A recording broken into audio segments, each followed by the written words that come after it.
Han. Hi. Sorry napaghintay pa kita. Nasa CR kasi ako, kaya ngayon ko lang nasagot yung tawag mo. Hindi.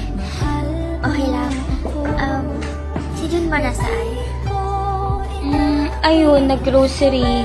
Naubusan na kasi siya ng stocks dito. Magla-lunch na din kami.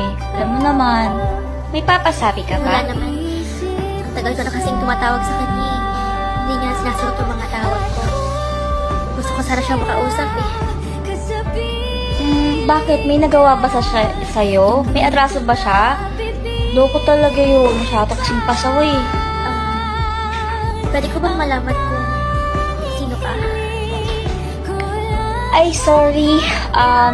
Casey nga pala. Girlfriend ako ni Junmar.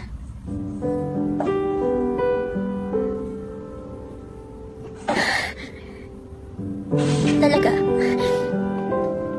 Kailan pa? 6 months na kami. Ikaw, sino ka? Rachel. I'm Rachel.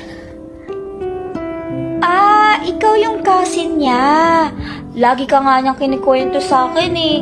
Alam mo, gusto ko yung ugali mo. Sana makapag-bonding din tayo.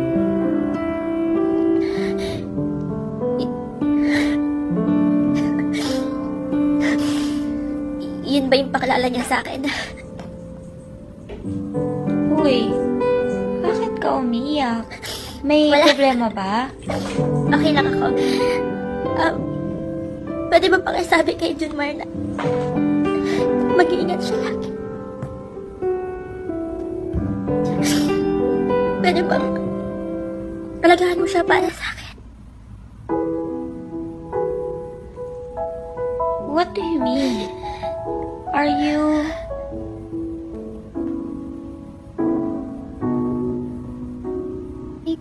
Uy, Girlfriend niya ako. For 8 years. But it's okay. Ngayon, nasagot na yung mga tanong ko kung bakit nagiging cold na siya sa akin. Kung bakit wala na siyang oras sa akin. Rachel, hindi ko alam. I'm sorry. You don't have to be sorry. Baka kasi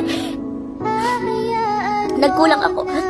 Baka naging boring na ako. Baka nabibigay mo na yung saya na hindi ko kaya mabigay sa kanya. Ano yun naman ang mahalaga eh. Maging masaya siya.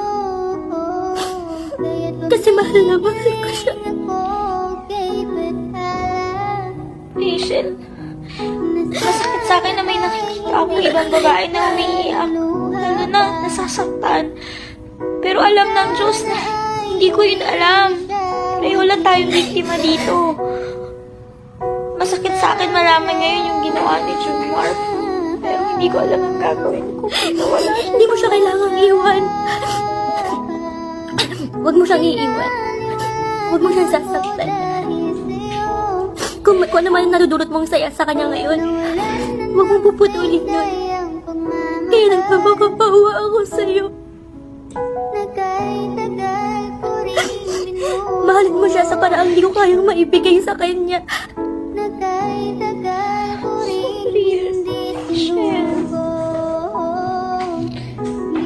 Thank you for understanding me. Thank you for understanding our situation.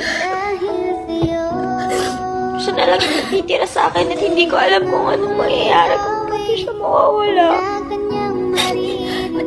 Sorry. No. Thanks to you. Thanks for being there for him. Huwag mo lang sabihin sa kanya nag-usap tayo, Basta yung pangako mo, Oo, mama. Hindi yan nag-aamusa sa umaga. Kape lang yan, okay na yan. Sa gabi, hindi yan nakakatulog kapag hindi naliligo. Kailangan painitan siya ng tubig. Hindi rin yan kumakain ng isda. Oo, kasi takot siya sa tinig. Kaya mahal na mahal ko yun. Ang weird, di ba? Kaya mahal na mahal ko rin siya.